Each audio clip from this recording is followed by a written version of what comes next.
konserine geldik.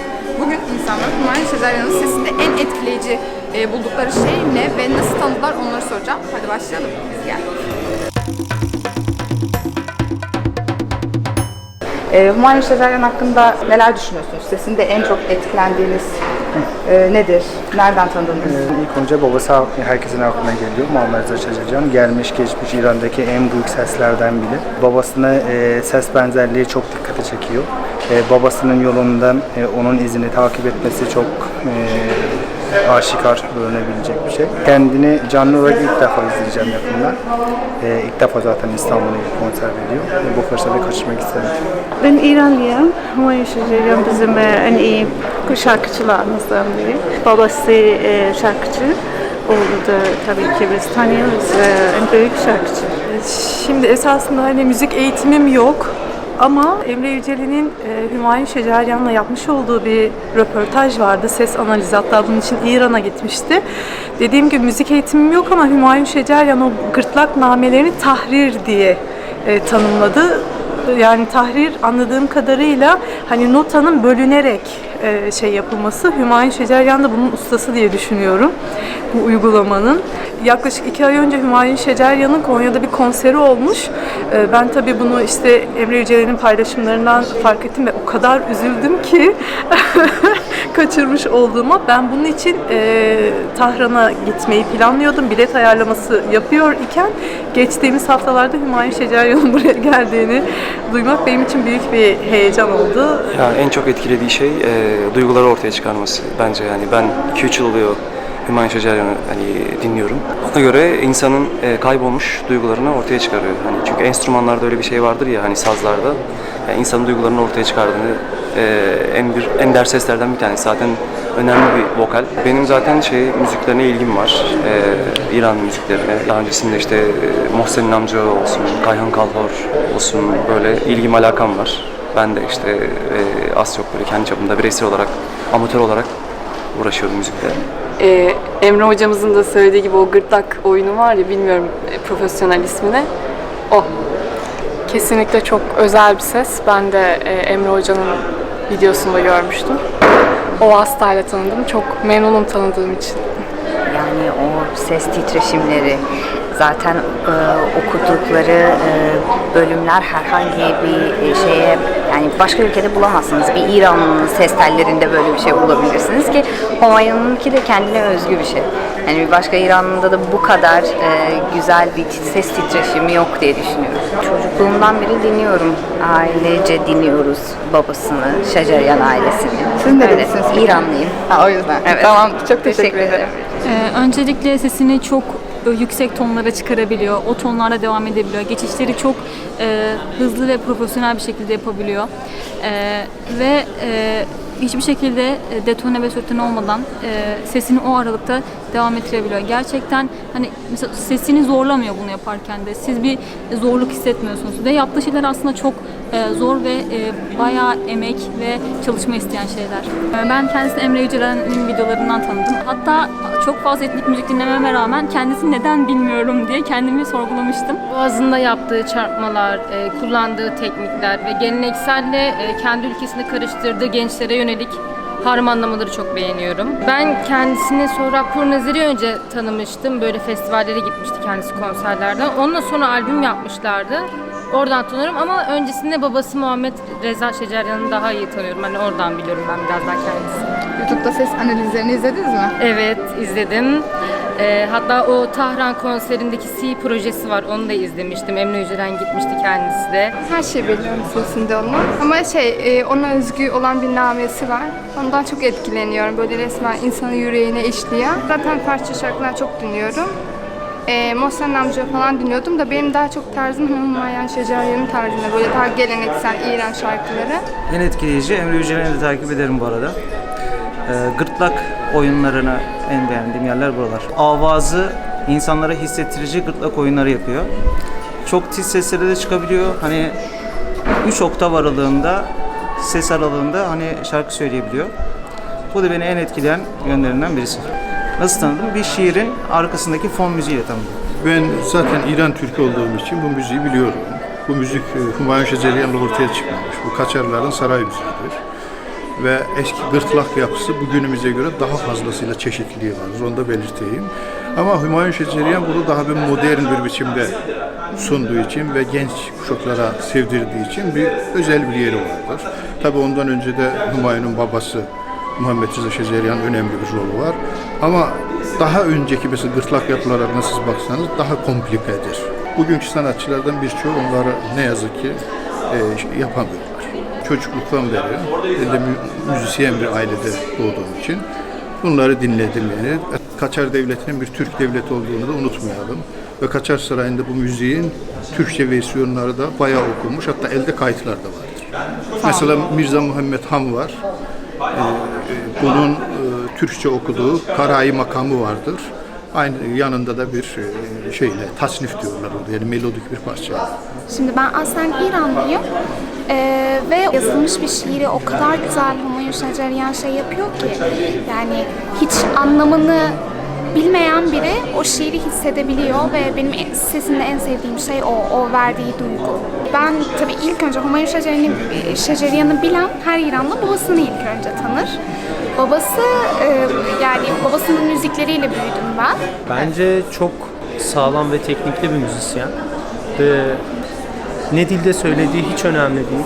İşini bilen insanlardan biri ve çok bizim dönemde yaşayan çok değişik ve eski tadını korumuş insanlardan biri. Babasını dinliyordum mesela. Onun tanıttığı sayfadan kendisini tanıdım. Senelerdir, yani 9 sene oldu. Ses analizleri hakkında bir yorumunuz var mı? Ne düşünüyorsunuz? Çok sağ olsunlar. Yani ben YouTube kanalından da takip ettiğim zamanlar çok şeyler öğrendim. Konservatuardan sonra da kendisiyle çalışıyorum ve yani onun yükselişleri, mesela sesi, bağırması bana çok etkili geliyor. Mesela forte yerlerinde onlarda çok etkileniyorum ben doğrusu.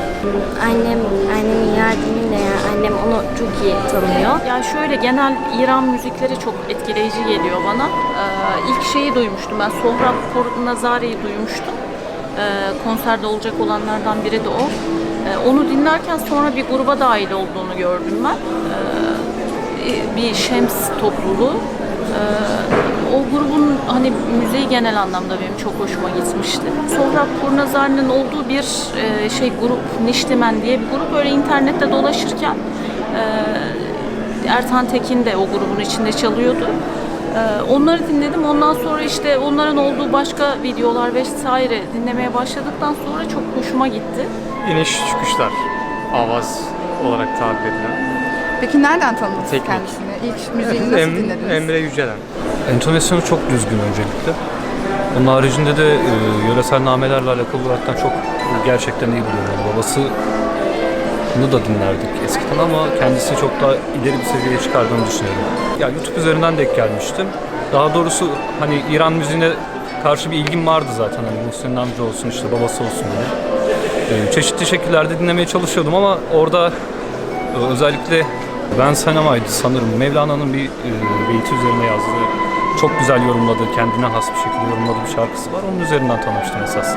İlk orada vurdu yani hani. O kendilerine özgü namelerini yapmaları beni çok etkiliyor. Sanırım hançere deniyor onlara da, tam bilmiyorum ama ben ondan çok etkileniyorum. O yüzden de dinlemeye geldim. Ben Doğu müziğine çok ilgiliyim. İşte YouTube'dan araştıra karşıma çıkan müzisyenleri dinleye kendisine rastladım. İşte İstanbul'da da bir konseri olması sevindirdi. Görür görmez bilet aldım zaten. Yani tabii değil. Doğanlı, bilhassa Farisi geleneği bütün özelliklerini yorumunda taşıyabilen ve dinlerken yorulmadığınız bir sanatçı, perdeleri hakkıyla veren, titremeleri, gezinmeleri gayet güzel, tatlıca yorumlayan değerli bir sanatçı. Babasının bütün genetiğini almış diyebiliriz. Uzun yıllar babasını dinledik, babasını takip ettik. Geleneksel Fars müziği üzerinden. Zaten babasıyla arasında çok büyük bir fark göremiyoruz. Kendisini de artık dünyamız dijital, sayısal, öyle dinleyerek tanıdık. Bugün ilk kez salonumuzda CRR'de ağırlıyoruz, misafir ediyoruz. Yani sesinin derinliği çok önemli ve spiritüel bir sesi var ve yani ruhuyla okuyor. O çok önemli bir sanatçı için, bir singer için. Bu çok önemli, ruhuyla okuması. Ben zaten İranlıyım. O yüzden onun babasını da çok iyi biliyorum ve konserine gittim. Hatta tesadüfle bizim evde de bulundular. Ve o yüzden çok heyecanlıyım. Evet, tam adamına sordunuz. Ben ilk kez izleyeceğim için. Ben getirdiğim için alamam. Yeğenimin ısrarı üzerine geldim. Çok beğenerek izlediği bir sanatçı. O yüzden ben de göreyim dedim. Ben ilk önce şunu söylemek istiyorum. Ben Emre Bey sayesinde tanıdım. Bir gün ses analizi yapıyordu. O analizi dinledikten sonra zaten Humayun'u dinlemeye başladım.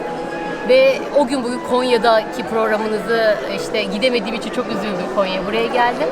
İçtenlik ya hani o şeyini bilemem hani tanımını ama sözlerini bilmememe rağmen müziğinden inanılmaz etkileniyorum. Zaten hani en büyük şey o. Anlamını bilmiyorum ama söyledikleri beni inanılmaz derecede etkiliyor. Hem onun hem diğer arkadaşın. Kornazari'nin de öyle yani. Şeyini bilmiyorum. Ne kadar yüksek bu belli zaten. O ses analizini dinledim. Ama beni en çok etkileyen o içtenlik ve sesindeki çıkışlar zaten hiç detone olmuyor dediğimiz şey de öyle zaten. Bu.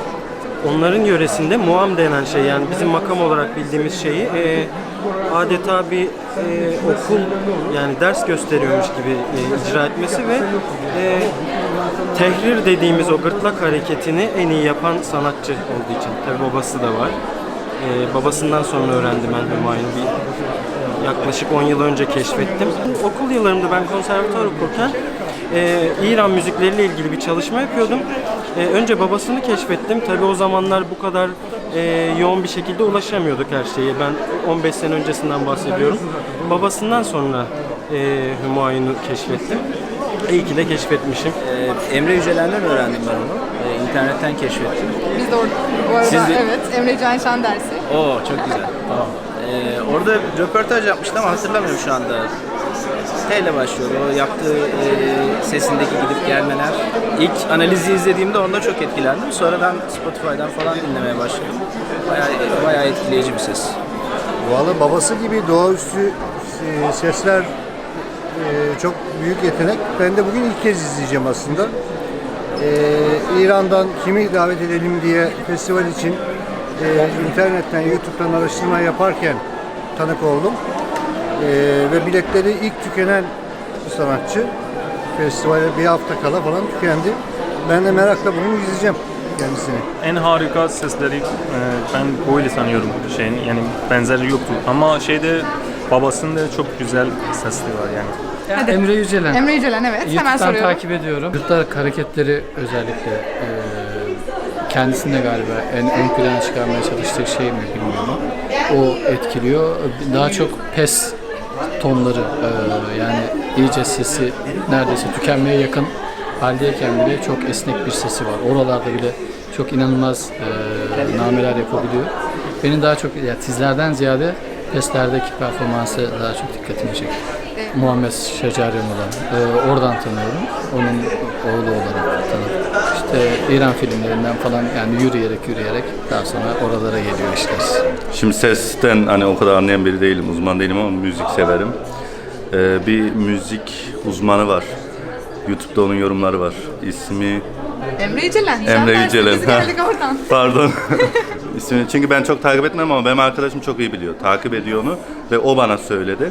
Sonra onu o şekilde tanıdım. Daha hala ismini ezberleyemem çünkü daha birkaç videosunu izledim. Seceryan'la ilgili yorumlarından sonra tabii daha çok sevmeye başladım.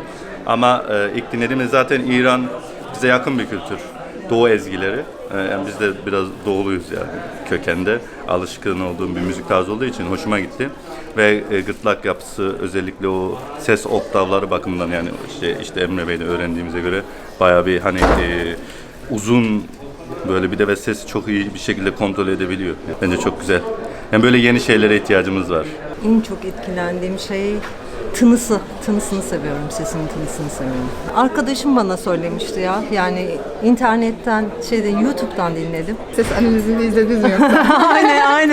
Aynen. Ondan çıktı. Yani onu dinlerken böyle birisi varmış diye. Sonra fark ettik. Sonra konseri falan çıkınca muhteşem bir şey oldu. Bu arada o zaman kendinizi izleyebilirsiniz. Emre Can Şan dersi. Vallahi. Çok teşekkür ederim. Rica ederim. Görüşmek üzere. Çekiyoruz işte. Hemen bir de fotoğraf çekelim. İran'a da gittiniz çok Arkada geldiniz. çıkacak. Yok yapın. Tanıştınız sizle. Ne yapıyorsunuz kız? Hadi içeri girelim. Ama hala çekiyorsunuz mu siz? Haysam. Pardon bir şey soracağım. O Yeşilli Bey kim? Herkes onunla konuşuyor. Yeşilli Bey, Emre Yücelen. Emre Yücelen. Şan dersi. YouTube'dan takip edin, izleyin. Emre Yücelen yazayım Evet, bir da. fotoğraf çekebilirsiniz. Yabancı gelmedi bana ama çıkaramadım. Biz yaşlandığımız Ses için. analizleri yaptı YouTube'da, belki YouTube'u takip ediyorsunuz. İnternette Humayun Şeceryan ses analizlerini yapan.